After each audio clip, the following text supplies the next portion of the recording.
Assalamualaikum warahmatullahi wabarakatuh. Selamat pagi, selamat siang, selamat sore, selamat malam semuanya. Kembali lagi di video pembelajaran. Di video pembelajaran ini kita akan membahas pengaruh interaksi sosial terhadap kehidupan sosial dan kebangsaan. Masih dengan bab yang sama. Pembahasan kita hari ini mengenai pluralitas masyarakat Indonesia.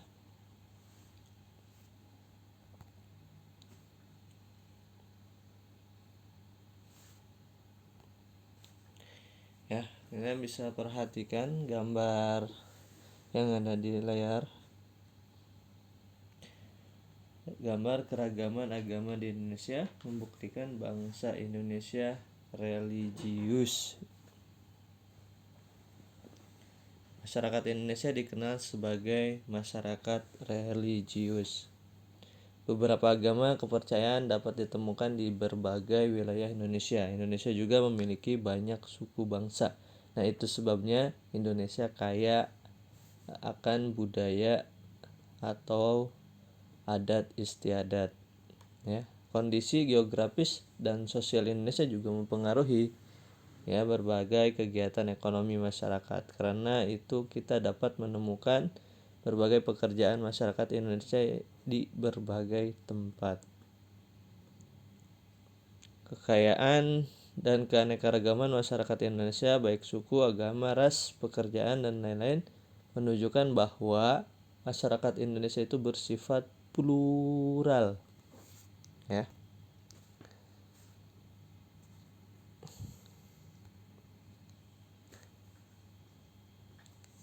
Kekayaan dan keanekaragaman masyarakat Indonesia baik suku, agama, ras, pekerjaan dan lain-lain menunjukkan bahwa masyarakat Indonesia itu bersifat plural. Kata plural berasal dari bahasa Inggris yang artinya jamak. Sedangkan pluralitas berarti kemajemukan. Pluralitas masyarakat Indonesia memiliki arti yang sama dengan kemajemukan masyarakat Indonesia. Selain istilah pluralitas, kalian juga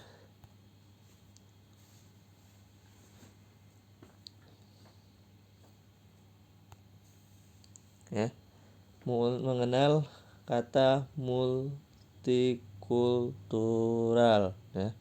Multikultural berasal dari kata multi yang berarti banyak, lebih dari dua, dan kultur artinya kebudayaan.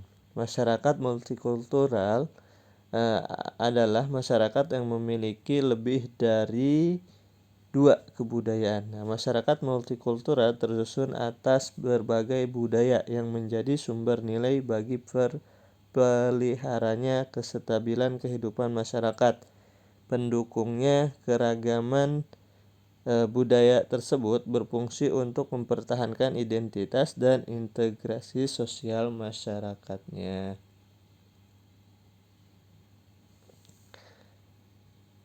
Nah, yang akan kita bahas di sini yaitu mengenai perbedaan agama. Nah, apakah kalian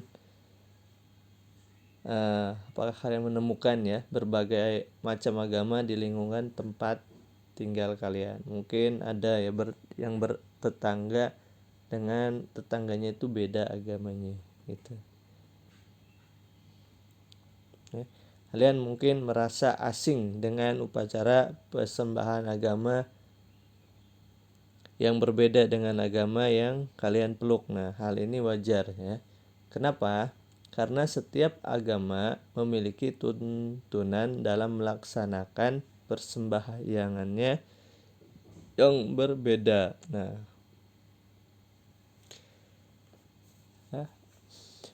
setiap agama memiliki tuntunan cara persembahyangan yang berbeda. Kalian perlu mengetahui bagaimana setiap umat itu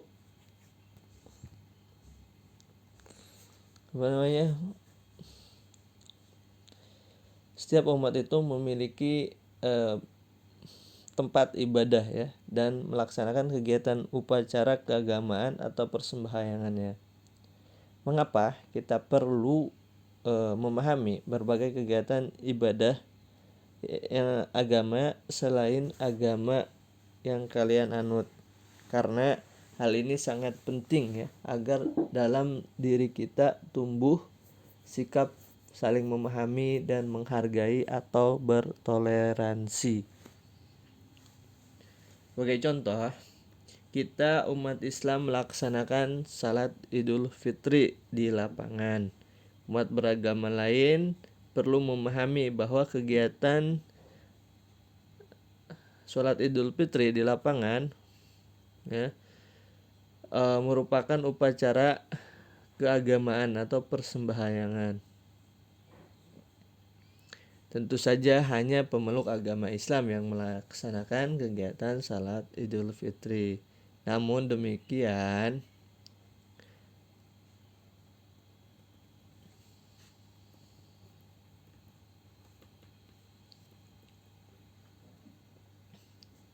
pemeluk agama lain membantu menciptakan suasana agar sholat berlangsung aman dan nyaman. Nah, toleransi dalam beragama bukan berarti kita mencampur adukan ajaran agama, tetapi saling menghormati dan membantu menciptakan keamanan dan kenyamanan umat beragama lain dalam beribadah.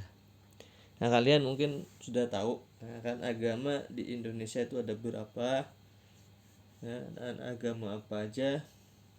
Akhirnya di sini akan bahas satu persatu ya. Mulai dari agama Islam. Nah, bisa dilihat di gambar tersebut itu masjid ya, sebagai tempat ibadah umat Islam. Pada saat ini agama Islam merupakan agama yang dipeluk sebagian besar masyarakat Indonesia. Itu jumlahnya sangat banyak. Mayoritas penduduk Indonesia itu beragama Islam. Nah, agama Islam diperkirakan sampai di Indonesia itu pada abad ke-7 ya, yang kemudian diikuti perkembangan kerajaan-kerajaan bercorak Islam di Indonesia. Sebelum kedatangan Islam, di Indonesia telah berkembang agama Hindu dan Buddha. Sejak sekitar abad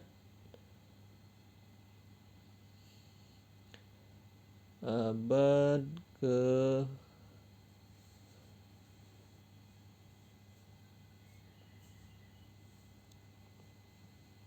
9 ya, abad ke-9.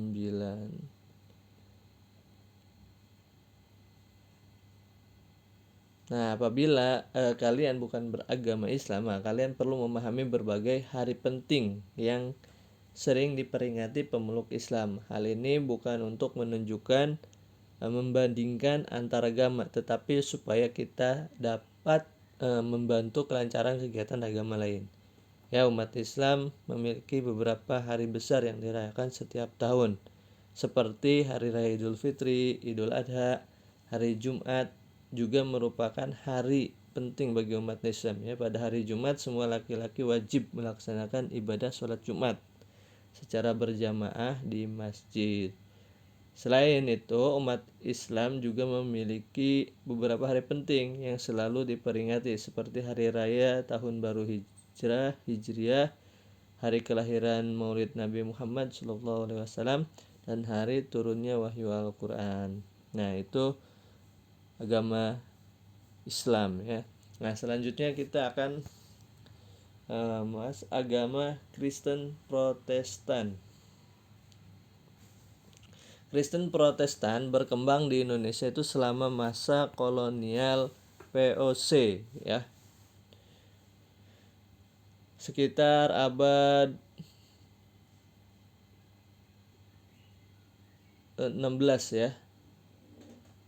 Pada abad 20, Kristen Protestan berkembang dengan sangat pesat yang ditandai dengan kedatangan para misionaris dari Eropa ke beberapa wilayah di Indonesia, seperti wilayah Barat Papua, Sumatera Utara, Sulawesi Utara, dan Jawa. Nah, itu bisa dilihat gambar tempat ibadah agama Kristen Protestan ya, yaitu gereja.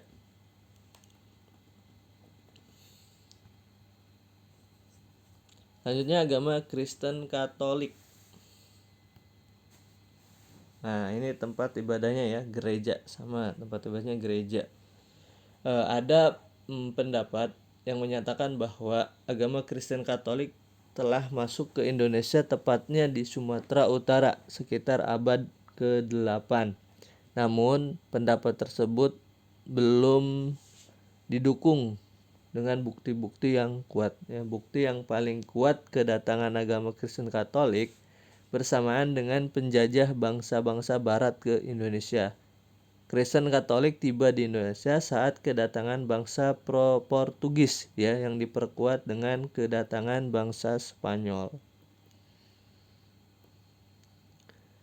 Salah satu tujuan Portugis ke Indonesia adalah untuk menyebarkan agama Katolik Roma di Indonesia yang dimulai di Kepulauan Maluku pada tahun 1534. Nah, antara tahun 1546 dan 1547. Pelopor misionaris Kristen Franciscus Xaverus mengunjungi pulau itu, ya, dan membaptis ribuan penduduk setempat. Selanjutnya para misionaris giat menyebarkan agama Katolik ke berbagai wilayah Indonesia. Hari umat Kristen adalah hari Natal, ya. Hari umat Kristen Katolik itu hari Natal yang diperingati setiap tanggal 25 Desember. Selain itu, umat Katolik memiliki beberapa hari penting yang juga selalu diperingati, misalnya hari raya Paskah dan hari raya kenaikan Isa Al-Masih. Nah, selanjutnya kita bahas agama Hindu. Nah, ini tempat ibadahnya pura, ya. Agama Hindu, nama tempat ibadahnya yaitu pura. Agama Hindu diperkirakan masuk ke Indonesia sejak awal abad Masehi pada saat mempelajari perkembangan kerajaan Hindu-Buddha di Indonesia. Kalian tentu ingat kapan Hindu-Buddha masuk ke Indonesia, ya. Kalian tentu masih ingat beberapa teori proses masuknya dan berkembangnya agama Hindu di Indonesia. Beberapa upacara keagamaan pada hari-hari penting agama Hindu, misalnya Hari Raya Galungan, Hari Raya Nyepi, dan Hari Saraswati. Ya, agama Hindu kaya akan berbagai upacara atau tradisi keagamaan. Tradisi-tradisi warisan agama dan kebudayaan agama Hindu juga mempengaruhi kebudayaan Indonesia yang masih berkembang hingga kini. Selanjutnya agama Buddha. Nah, tempat ibadahnya itu wihara. Ya, perkembangan agama Buddha diperkirakan terjadi bersamaan dengan perkembangan agama Hindu. Kerajaan Sriwijaya di Sumatera merupakan salah satu pusat studi agama Buddha di Asia Tenggara. Banyak sarjana dari Tiongkok dan bangsa-bangsa Asia Timur mempelajari agama Buddha di Sriwijaya. Beberapa upacara keagamaan yang dapat kalian kenal, misalnya Hari Raya Waisak dan Ulam Bana. Waisak dirayakan pada bulan Mei pada waktu terang bulan Purnama Sidi atau memperingati 3 peristiwa penting, yaitu lahirnya Pangeran Siddhartha. Pangeran Siddhartha mencapai penerangan agung dan menjadi Buddha, dan wafatnya Buddha Gautama.